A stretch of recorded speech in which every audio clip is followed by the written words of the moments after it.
எல்லோருக்கும் வணக்கம் நேயர்களே. இந்த வீடியோவில் ரொம்பவே முக்கியமான விஷயத்தை பற்றி தெரிந்து கொள்ள போகிறோம். நம்முடைய சித்ராமா இன்னைக்கு தன்னுடைய கடைசி தருவாயில் நம்முடைய முதல்வர் விஜய் அவர்களிடம் ஒரு அதிர்ச்சிகரமான விஷயத்தை தன்னுடைய கடைசி ஆசையாக சொல்லியிருக்கிறாங்க. இந்த ஒரு குறிப்பிட்ட விஷயம் தற்போது வெளியாகி எல்லாரையுமே மிக பெரும் அளவுக்கு பரபரப்பை ஏற்படுத்தி இருக்குது. எல்லாத்துக்கும் மேலே அதற்கு நம்முடைய முதல்வர் விஜய் அவர்கள் கொடுத்த ரிப்ளை ஒவ்வொருத்தரையுமே அதிர்ச்சிக்குள்ளாக்கி இருக்குது. இந்த வீடியோவில் என்ன தெரிந்து கொள்ள போகிறோம்னா, சித்ராமா தன்னுடைய கடைசி நேரத்தில் முதல்வர் விஜய் அவர்களிடம் என்ன சொன்னாங்க, அதற்கு முதல்வர் விஜய் அவர்கள் என்ன பதில் கொடுத்தாங்க, எதனால இந்த அளவுக்கு பரபரப்பை உலகம் முழுக்கவே ஏற்படுத்தியிருக்கு அப்படிங்கிற இந்த அதிர்ச்சிகரமான செய்தியை நம்ம வீடியோவில் நம்ம தெரிந்து கொள்ள போகிறோம். நேயர்களை வாங்க வீடியோக்குள்ள போகலாம். நீங்கள் நம்முடைய சேனலுக்கு புதிய இருந்தால் மறக்காம சப்ஸ்கிரைப் பண்ணுங்க. நேயர்களே, 2 நாட்களுக்கு முன்னாடி தான் ஜானகி அம்மா இந்த உலகத்தை விட்டு பிரிந்தாங்க.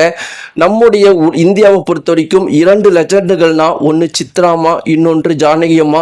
இருவரும் எந்த அளவுக்கு நெருங்கிய நண்பர்கள் அப்படிங்கிறது நம்ம எல்லாருக்குமே தெரியும். வெறும் நண்பர்கள் மட்டும் கிடையாது, ஒட்டுமொத்த இந்தியாவிலேயே ஒரு பாடலாசிரியர் எப்படி இருக்கணும் அப்படிங்கிறதுக்கான உதாரணமாக திகழ்ந்தவர்கள்னா இவங்க இருவர் மட்டும்தான். இன்னும் சொல்ல போனால் உலகளவில் எத்தனையோ ஆண் பாடலாசிரியர்கள் இருக்கிறாங்க. ஆனால் யாருமே செய்ய முடியாத சாதனைகளை இவங்க இருவரும் செய்திருக்கிறாங்க. இது குறித்து இளையராஜா அவர்கள் என்ன சொல்லியிருக்கிறாங்கன்னா, நீங்கள் ஜானகி அம்மாவை பார்த்துக்கிட்டிங்கன்னா 48,000 பாடல்கள் பாடியிருக்கிறாங்க. அது ஒன்றும் பெரிய விஷயம் கிடையாது. ஆனால் இந்த 48,000 பாடல்களையும் நான் கேட்டிருக்கிறேன். என்னால் ஒரு சின்ன குறைய கூட இந்த 48,000 பாடல்களையுமே கண்டுபிடிக்க முடியல.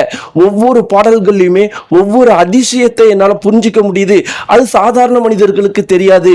என்ன மாதிரி இசைஞானம் படைத்தவங்களுக்கு மட்டுமே புரியக்கூடிய சில அதிசயங்களை இந்த ஒவ்வொரு 48,000 பாடல்களையுமே நான் பார்க்குறேன் அப்படின்னு நம்முடைய இளையராஜா அவர்கள் ஜானகி அம்மாவை புகழ்ந்து பேசியிருந்தாங்க. அதே இளையராஜா அவர்கள் சித்ரா அவர்களை பற்றி என்ன சொல்லியிருந்தாங்கன்னா, சித்ரா அவங்க ஒரு அதிசயம், நம்முடைய தமிழகத்துக்கு கிடைத்த ஒரு பொக்கிஷம். என்னை பொறுத்த வரைக்கும் நான் பொக்கிஷமா இல்லை சித்ராமா இந்த தமிழ்நாட்டுக்கு பொக்கிஷமானா, என்னை பொறுத்த வரைக்கும் சித்ராமாவை தான் நான் சொல்லுவேன். அதற்கு ஒரே ஒரு காரணம், நான் ஒரு இசை ஞானி, எனக்கு தெரியும் எது உண்மை அப்படிங்கிற மாதிரி இளையராஜா அவர்கள் சித்ராமா ஜானகி அம்மா அவர்களை பற்றி பேசியதை வச்சே இருவரும் எவ்வளோ பெரிய லெஜண்டுகள் அப்படிங்கிறதை பற்றி நம்ம புரிஞ்சுக்கலாம். இப்படி இருக்கும்போது நேயர்களே, ஜானகி அம்மா 2 நாட்களுக்கு முன்னாடி இறந்து போயிட்டாங்க. அவங்களுடைய மரண செய்தி இந்தியா முழுக்கவே மிக பெருமளவுக்கு சோகத்தை ஏற்படுத்தி இருக்கு.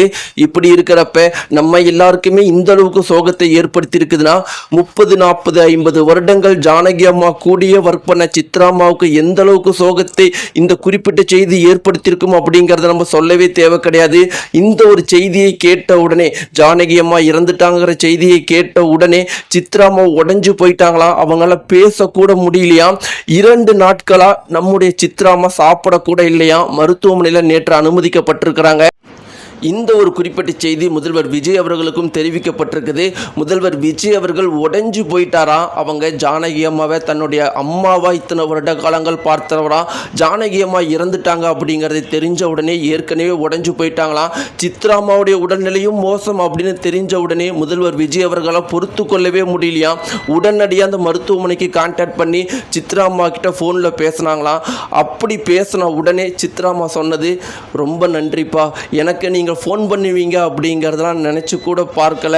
உங்ககிட்ட நான் கேட்டுக்கிறது ஒன்று தான், நம்முடைய தமிழகத்தில் நான் ஜானகி அம்மா எஸ்பிபி நாங்கள் எல்லாருமே ஆசைப்பட்டது தமிழகம் ஒரு மிகப்பெரிய இடத்துக்கு போகணும் அப்படிங்கிறத, அதை நாங்கள் கண்கூடாக பார்க்கணும்னு இருந்தோம். ஜானகி அம்மா இறந்துட்டாங்க.